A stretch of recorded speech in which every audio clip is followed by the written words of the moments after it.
नमस्कार, आप देख रहे हैं राष्ट्रीय समाचार। मैं आपके साथ हिमानी। नजर डालते हैं आज की हेडलाइंस पर। पूर्वोत्तर भारत के एंट्री गेट गुवाहाटी को नई पहचान मिलने जा रही, बड़ा प्रधान मोदी ने तारीफ में पढ़े कसीदे। कांकेर के बेतेवाड़ा में हिंसा, धार्मिक स्थल हुआ क्षतिग्रस्त, 70 वर्षीय व्यक्ति की मौत से तनाव, स्थानीय प्रशासन ने पुलिस तैनात की। सूरत नवसारी नए ब्रिज में विवाद, पारसी समाज ने विरोध जताया, स्मशान भूमि अधिग्रस्त को लेकर असहमति, जिला प्रशासन ने समाधान का आश्वासन दिया। हाजीपुर के राधोपुर फरारी में भीषण अग्निकांड, फूस के दर्जनों घर जलकर राख हुए, गरीब परिवार बेघर, शॉर्ट सर्किट से आग लगने की आशंका। दिल्ली यूनिवर्सिटी में एबीवीपी का जोरदार प्रदर्शन, नॉर्थ कैंपस में छात्रों पुलिसों की नोकझोंक, प्रश्न पत्र देरी से पहुंचने पर बवाल, आंदोलन तेज करने की चेतावनी। बात करें खबरों की, जहां पूर्वोत्तर भारत में एंट्री गेट गुवाहाटी को नई पहचान मिलने जा रही है, जहां मॉडर्न इंफ्रास्ट्रक्चर की दिशा में एक बड़ा कदम उठाते हुए लोकप्रिय गोपीनाथ बोरदोलोई अंतर्राष्ट्रीय हवाई अड्डे का नया टर्मिनल बनकर तैयार है, जो न केवल असम बल्कि पूरे पूर्वोत्तर की कनेक्टिविटी, बिजनेस और टूरिज्म को नई रफ्तार देगा। प्रधानमंत्री नरेंद्र मोदी इसका उद्घाटन आज दोपहर करेंगे, जहां गुवाहाटी एयरपोर्ट इसके साथ ही डेवलपमेंट की नई ऊंचाइयों को छूने को तैयार है।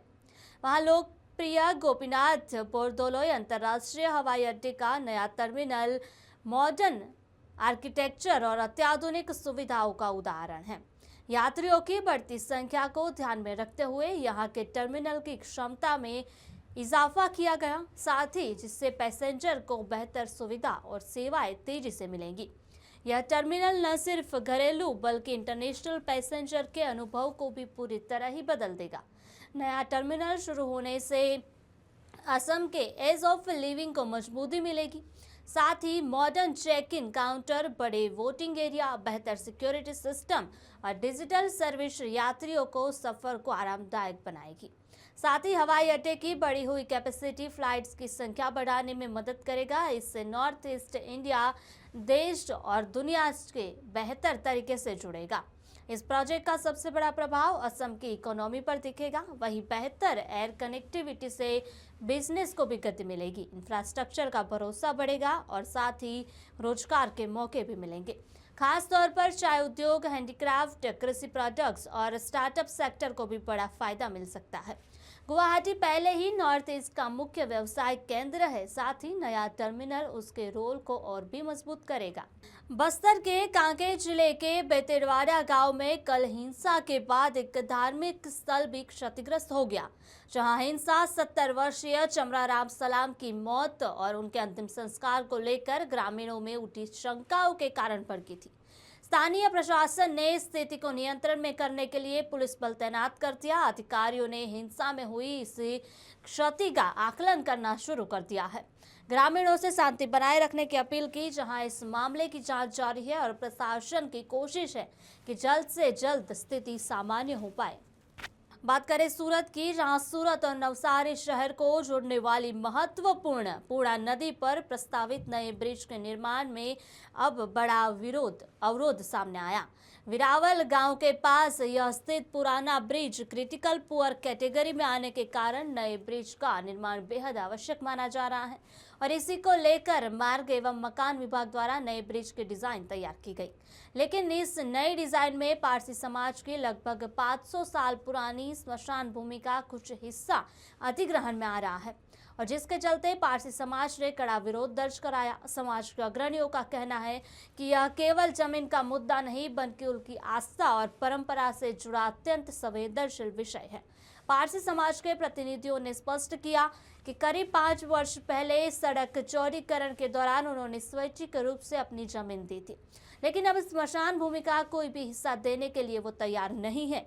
मामले की गंभीरता को देखते हुए जिला प्रांत अधिकारी ने हस्तक्षेप किया। जिला प्रशासन ने मार्ग एवं मकान विभाग के अधिकारियों के साथ बैठक की और इस बैठक कर ब्रिज के डिजाइन में बदलाव की संभावना तलाशने और समाज की भावनाओं का सम्मान करने का आश्वासन भी दिया है। अब देखना यह होगा कि प्रशासन और विभाग मिलकर ऐसा समाधान निकाल पाते हैं या नहीं, जिससे विकास को रुके नहीं और सदियों पुरानी विरासत भी सुरक्षित रह सके। बात करें बिहार की, जहां बिहार के हाजीपुर में नेता प्रतिपक्ष तेजस्वी यादव के चुनावी क्षेत्र राधोपुर के जुरावनपुर करारी गांव में बीती रात भीषण अग्निकांड की घटना सामने आई। अचानक एक गरीब परिवार फूस के घर में आग लग गई, जो देखते ही देखते फैल गई और दर्जनों अधिक फूस के घर जलकर राख हो गए। घटना की सूचना मिलते ही फायर ब्रिगेड की टीम मौके पर पहुंची, लेकिन तब तक काफी नुकसान हो चुका था। कड़ी मशक्कत के बाद आग पर काबू पाया। इस अग्निकांड में ठंड के मौसम में कई परिवारों का आशियाना, जरूरी कागजात और घरेलू सामान पूरी तरह जलकर नष्ट हो गया। फिलहाल स्थानीय जनप्रतिनिधि और प्रशासनिक अधिकारी पीड़ित परिवारों तक मदद पहुंचाने में जुटे हुए हैं। आग लगने के कारणों की जांच की जा रही है। हालांकि प्रारंभिक तौर पर शॉर्ट सर्किट से आग लगने की आशंका जताई जा रही है। दिल्ली में भाजपा के राष्ट्रीय कार्यकारी अध्यक्ष नितिन नबीन ने महासचिवों के साथ अपनी पहली बैठक की अध्यक्षता की। यह हाई लेवल बैठक पार्टी के वरिष्ठ नेताओं की उपस्थिति में आयोजित की गई। बैठक में विभिन्न संगठनात्मक और राजनीतिक मुद्दों पर चर्चा की गई। बैठक के समापन पर महासचिवों ने नितिन नबीन को फूल देकर बधाई भी दी और इसी के साथ बैठक को पार्टी में रणनीति दिशा तय करने को लिहाज से महत्वपूर्ण माना जा रहा है। भाजपा के राष्ट्रीय कार्यकारी अध्यक्ष नितिन नबीन ने महासचिवों के साथ पहली बैठक की अध्यक्षता की है। तस्वीरों में देखा जा सकता है कि ये हाई लेवल बैठक दिल्ली में हो रही है। बैठक के बाद महासचिवों ने नितिन नबीन को फूल देकर बधाई भी दी। बात करें दिल्ली में, एबीवीपी गुस्से में है। परीक्षा में गड़बड़ियों को लेकर उनका विरोध जारी है। इसी को लेकर एबीवीपी ने दिल्ली यूनिवर्सिटी प्रशासन के खिलाफ नॉर्थ कैंपस की 8 फैकल्टी के बाहर विरोध प्रदर्शन किया, जिसकी तस्वीरें सामने आ रही है। एग्जामिनेशन ब्लॉक पर विश्वविद्यालय की ओर से पहले से ही पुलिस ने सुरक्षा व्यवस्था कर ली थी, मगर छात्रों को और पुलिस की नोकझोंक होने के बाद कुछ छात्र गेट फांदकर अंदर घुस गए। छात्रों का आरोप है कि दिल्ली विश्वविद्यालय की परीक्षा व्यवस्था पूरी तरह चरमरा चुकी है और इसका सीधा खामियाजा छात्रों को भुगतना पड़ रहा है। जहां एबीवीपी ने चेतावनी दी है कि यदि विश्वविद्यालय प्रशासन जल्द ही इन समस्याओं का समाधान नहीं करता है तो आंदोलन और तेज हो जाएगा। दरअसल डीयू में 10 दिसंबर से सेमेस्टर परीक्षाएं शुरू हुई हैं। पहले ही दिन कुछ विषयों प्रश्न पत्र देरी से मिले, जहां छात्रों को परेशानी का सामना करना पड़ा। 13 दिसंबर को भी कई केंद्रों पर यही स्थिति देखने को मिली। सुबह 9:30 बजे शुरू होने वाली परीक्षा कुछ केंद्र पर 12:20 बजे शुरू हुई।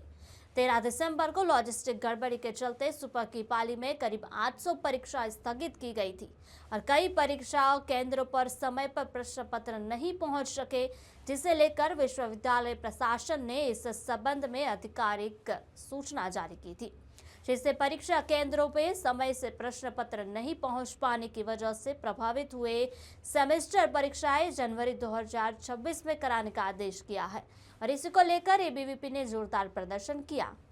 बात करें भोपाल में, महिला कांग्रेस ने मध्य प्रदेश सरकार के मंत्री कुंवर विजय शाह के खिलाफ विरोध प्रदर्शन किया है। यह प्रदर्शन मंत्री के एक कथित विवादित बयान के विरोध में आयोजित किया गया, जहां महिला कांग्रेस के कार्यकर्ता ने कहा कि मंत्री के बयान से समाज में गलत संदेश गया है और उन्होंने इसकी कड़ी निंदा की है। प्रदर्शन के दौरान कार्यकर्ताओं ने अपने नारों और बैनरों के माध्यम से अपना विरोध जताया है, जहां स्थानीय पुलिस ने प्रदर्शन को नियंत्रित किया और किसी अप्रिय घटना को रोकने के लिए सुरक्षा व्यवस्था सख्त कर दी। सरकार के मंत्री कुंवर विजय शाह अपने एक कथित विवादित बयान की वजह से विवादों में है। इसी को लेकर भोपाल में महिला कांग्रेस ने मंत्री कुंवर विजय शाह के खिलाफ विरोध प्रदर्शन किया। दीदी सर जो अपशब्द महिलाओं के सम्मान में हर टाइम बोलते हैं, वो अभी महिला लाडली बहनाओं के इसमें बोले गए हैं उन्होंने। ऐसे वो हमेशा अपमानित करते हैं महिलाओं को और ये शासन प्रशासन उसकी दलाली कर रहे हैं और हम लोगों को रोक रहे हैं। हम सिर्फ न्याय के लिए, महिलाओं के सम्मान के लिए जा रहे हैं। यहाँ तक पूरा पूरा मेरे कपड़े फाड़ दिए, बाल खींच रहा है वो, हम लोगों के बाल नोच नोच के मतलब रोक रहा है। आपको रोकना तो तरीके से रोके ना आप लोग, हैं? ये कोई तरीका होता है क्या? गुलामी कर रहे हैं ये लोग, दलाली कर रहे हैं बीजेपी की। त्रिपुरा की राजधानी अगरतला में यूथ त्रिपुरा फेडरेशन ने नॉर्थ ईस्ट भारत पर की गई टिप्पणियों को लेकर बांग्लादेश असिस्टेंट हाई कमीशन के बाहर विरोध प्रदर्शन किया और इसी संबंध में यूथ त्रिपुरा फेडरेशन के अध्यक्ष सूरज देव वर्मा ने बातचीत की है। आज हम वाईटीएफ के दौरान हम लोग एक प्रोटेस्ट रैली कर रहे हैं, क्योंकि पिछले जो 3 दिनों में हमने देखा गया है कि जो बांग्लादेश का लीडर जो हसनत अब्दुल्ला के नेतृत्व में वो लोग ने national citizen party of Bangladesh ऐसा करके उन लोग का लीडर हसनत अब्दुल्ला के मुंह से हमने सुना कि वो लोग नोटिस को लेकर वो लोग नोटिस को बांग्लादेश बनाएगा। तो हम कहना चाहते हैं कि बांग्लादेश भाइयों और बहनों, हम लोग को फोर्स मत कीजिए। हमारा नोटिस में अभी तक कोई बीचेस नहीं है, हमारा अभी तक कोई बीचेस नहीं है। सो अगर आप लोग नोटिस को ध्यान आप लोग रखते हैं तो हम लोग भी नोटिस में एक बीच बनाना पड़ेगा। ये हम लोग मजबूरी मत करिए। हम लोग वो बीच का नाम रखेगा, ग्रेटर त्रिपुरालैंड बीच नाम रखेगा। हम लोग आने वाले दिनों में आज नहीं तो कल नहीं तो कभी ना कभी तो हो जाएगा, अगर रोज ऐसा होते ही जा रहे तो, क्योंकि हम छोड़ने वाले में नहीं है, because we are the responsible citizen of India. बात करें गया में एक महिला ने पुलिस पर कथित मारपीट और दुर्व्यवहार का आरोप लगाया है।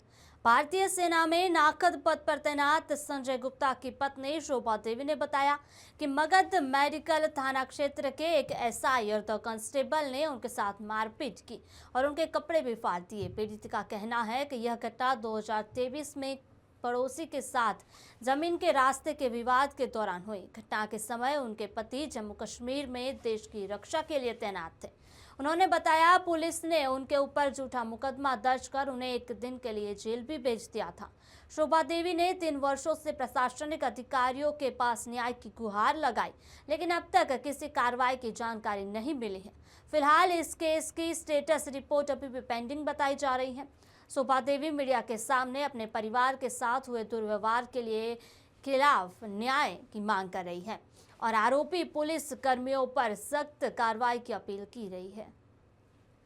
2023 की लगभग ये घटना है। उससे भी पहले मेरी सासू माँ के साथ ये लोग, मेरे पड़ोसी शुक्ला जी, मेरी सासू माँ के साथ ही मार पिटाई किया था, तो जिसका सासू माँ ने केस भी की थी। तो ये सब चलता रहा। फिर हम लोग आर्मी में बाहर रहते रहे, तो जैसे ही घर पे आए 2023 की ये बात है, तो हमारे साथ भी इन लोगों ने दीपक शुक्ला जी लोग मिलके पुलिस वालों से मिलके और हमारे साथ मार पिटाई किया। और मार पिटाई ऐसा किया है कि आप लोग देखेंगे तो फिर आप ही लोग बताएंगे कि क्या है। पुलिस वाले ने आके मेरे साथ बहुत बदतमीजी किया, जबकि मेरे पति फौज में उस समय जम्मू कश्मीर में पोस्टेड थे। घर पे मैं और छोटा बच्चा था, तो उन लोगों ने बुरी तरीके से मेरे साथ बदतमीजी किया। मोहनिया थाना क्षेत्र के बलौरी गांव के बाहर काली माता मंदिर के अंदर घंटे से लटक रहे एक युवक ने आत्महत्या कर ली। जहां मृत युवक की पहचान बलौरी गांव के निवासी रविंद्र सिंह का लगभग 35 वर्षीय पुत्र प्रदीप कुमार के रूप में हुई है।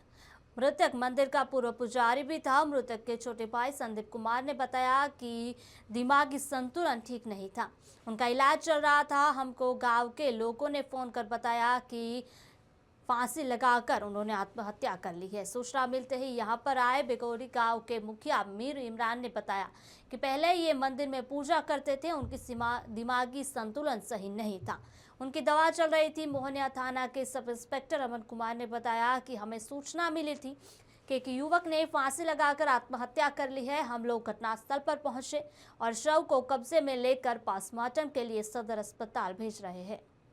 शिरडी के साईं बाबा संस्थान में एक बार फिर साईं भक्तों की मिसाल देखने को मिली, जहां देश विदेश से आने वाले साईं भक्त लगातार श्रद्धा भाव से दान अर्पित कर रहे हैं।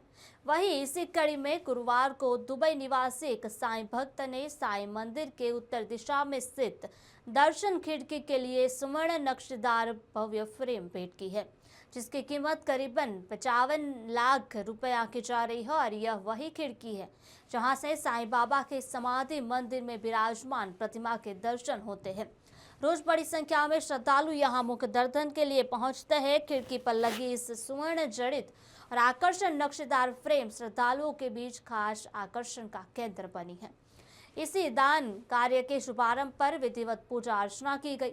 इसके बाद साईं बाबा संस्थान के मुख्य कार्यकारी अधिकारी गोरक्ष गाडेलकर ने संबंधित साईं भक्त का सम्मान भी किया। साईं भक्त के अनुरोध पर उनका नाम गोपनीय रखा गया है। महाराष्ट्र के सातारा महाबलेश्वर में सामने आए करोड़ों रुपयों के ड्रग्स कांड ने सियासी माहौल गर्मा दिया। इसी मामले में राज्य के उप मुख्यमंत्री एकनाथ शिंदे के करीबी का नाम सामने आने के बाद राजनीतिक आरोप प्रत्यारोप तेज हो रहे हैं। जैसे ही मुख्यमंत्री देवेंद्र फडणवीस ने मीडिया से बात करते हुए उप मुख्यमंत्री एकनाथ शिंदे का बचाव किया, उसी के कुछ समय बाद शिवसेना उद्धव गुट की नेता सुषमा अंधेरा ने शिरडी में पत्रकारों से बातचीत करते हुए तीखा बयान दिया। आइए सुनते हैं उद्धव ठाकरे की गुट की नेता सुषमा अंधेरे ने क्या कहा। बरोबर काय, आरोपी कोण, गुन्हेगार कोण, निर्दोष कोण यावरती मांडणी करावी. यू आर नॉट जज, you have not any kind of judicial authority. कृपया जज बनण्याचा प्रयत्न करू नका.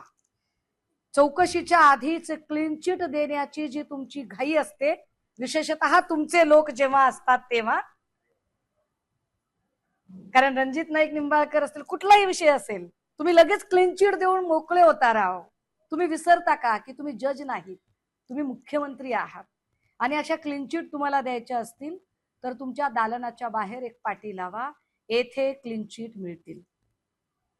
कृपया हे करू नका, कारण तुमच्या अशा वक्तव्याने तपास प्रभावित होऊ शकतो. एक दुसरं असं की उपमुख्यमंत्री एकनाथ शिंदेचं नाव, मी उपमुख्यमंत्री एकनाथ शिंदे गुन्हेगार आहेत असं एकदाही म्हटलेलं नाही. मी काय म्हणतेय की ड्रग्जच्या संबंधाने जो एकूण घटनाक्रम आहे, या घटनाक्रमामध्ये प्रकाश शिंदे हे नाव आलेलं आहे. आणि प्रकाश शिंदे हे नाव हे राज्याचे उपमुख्यमंत्री असणाऱ्या एकनाथ शिंदे यांच्या सख्या भावाचं नाव आहे. जर आपल्याला आठवत असेल तर वाल्मिक कराडला पॉलिटिकल प्रिव्हिलेज मिळू नयेत म्हणून त्यांचे मित्र असणाऱ्या धनंजय मुंडेंचा राजीनामा घेतला गेला. पार्थ पवारच्या प्रकरणामध्ये त्याला प्रिव्हिलेज मिळू नयेत म्हणून अजित पवारांच्या राजीनाम्याची मागणी झाली. तर होय, मी तिसऱ्या दिवशी सलगपणे पुनरुच्चार करतेय की प्रकाश शिंदेच्या चौकशीच्या दरम्यान कुठलाही तपास प्रभावित होऊ नये आणि त्यांना पॉलिटिकल प्रिव्हिलेज मिळू नयेत म्हणून एकनाथ शिंदे यांचा राजीनामा झाला पाहिजे. एकनाथ शिंदेंनी बाजूला राहावं, एकदा तपास होऊ द्यावा. प्रकाश शिंदे जर निर्दोष असतील तर एकनाथ शिंदेनी उपमुख्यमंत्री कशाला, त्यांनी मुख्यमंत्री व्हावं. देवेंद्रजी, तुमचं मन मोठं आहे ना, तुम्ही बाजूला व्हा. आमचा भाऊ निर्दोष झाला ना की आमच्या भावाला परत मुख्यमंत्री करा. सुषमा अंधारे पुष्पगुच्छ घेऊन तिथे यायला तयार आहे. मात्र ड्रग्जचा लढा हा महाराष्ट्राचा लढा आहे आणि जो लढा मी उभा करते त्या लढ्यामध्ये आपण मला. बलिया से जदयू के प्रदेश महासचिव राजेश सिंह का एक विवादित बयान सामने आया। वह बलिया जिलाधिकारी कार्यालय पहुंचे थे, जहां मीडिया द्वारा उनसे मुख्यमंत्री नीतीश कुमार से जुड़े एक वायरल वीडियो को लेकर सवाल किया। सोशल मीडिया पर वायरल वीडियो में मुख्यमंत्री नीतीश कुमार एक महिला का हिजाब खींचते हुए दिखाई दे रहे हैं, जहां इस पर प्रतिक्रिया देते हुए राजेश सिंह ने कहा कि वह बच्ची बेटी बहन की उम्र की है और अगर किसी के बच्चे से अपमान दिखाया गया तो उसमें कुछ भी गलत नहीं है। जहां उन्होंने कहा कि इस मामले पर टिप्पणी करने वाले लोग मानसिक रूप से ठीक नहीं है और बेवजह ही बातें कर रहे हैं। हमारी बेटी बहन की उम्र की है और हमने उसका नकाब खींच दिया। हमको कोई बच्चा अच्छा लगता है हम उसको वैसे छू लेते हैं। कौन सा गलत हो गया भाई? जिन लोगों का मानसिकता खराब है वही इस पर टीका टिप्पणी कर रहे हैं, फालतू का बात कर रहे हैं। नीतीश कुमार का विकल्प पूरे देश में नहीं है। नीतीश कुमार सबसे बेस्ट नेता है, उनका विकल्प किसी पार्टी में, किसी देश में, किसी नेता के पास नहीं है।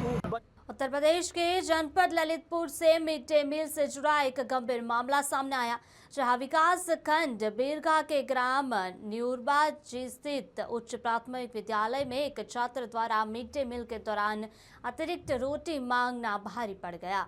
आरोप है कि स्कूल के इंचार्ज प्रधानाध्यापक ने छात्र की बेरहमी से पिटाई कर दी।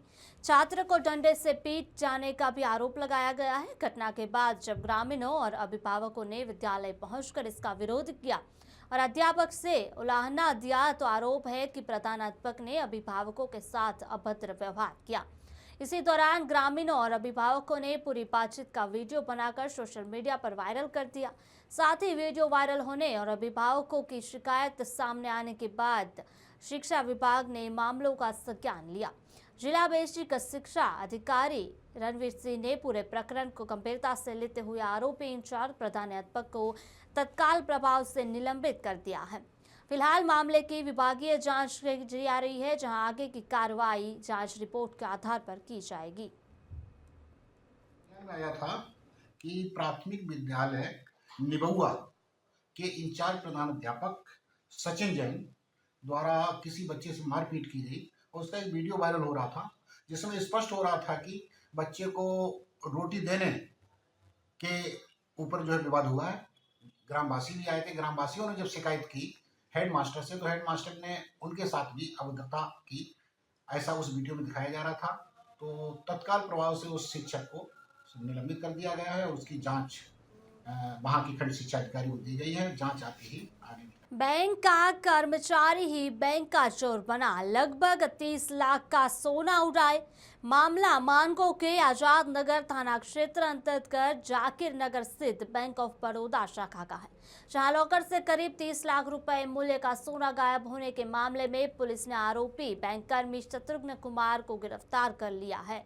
हालांकि आरोपित के विरुद्ध अदालत से गिरफ्तारी वारंट जारी होने के बाद पुलिस ने उसे दबोचा है। पुलिस के अनुसार गिरफ्तार आरोपी शत्रुघ्न कुमार चौधरी गणेश गया दूत अपार्टमेंट के बी ब्लॉक की 4थी मंजिला निवासी है और मूल रूप से बिहार के नालंदा जिले के चंडी थाना क्षेत्र का रहने वाला।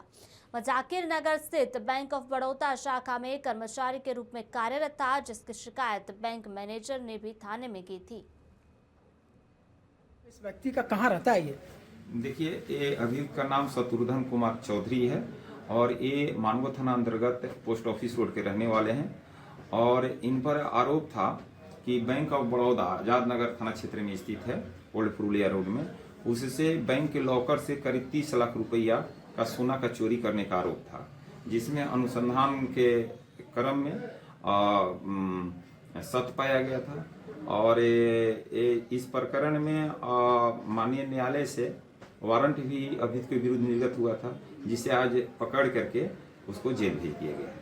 कहाँ का है, क्या नाम है इसका? इसका नाम में शत्रुघ्न कुमार चौधरी है और मानगो स्थित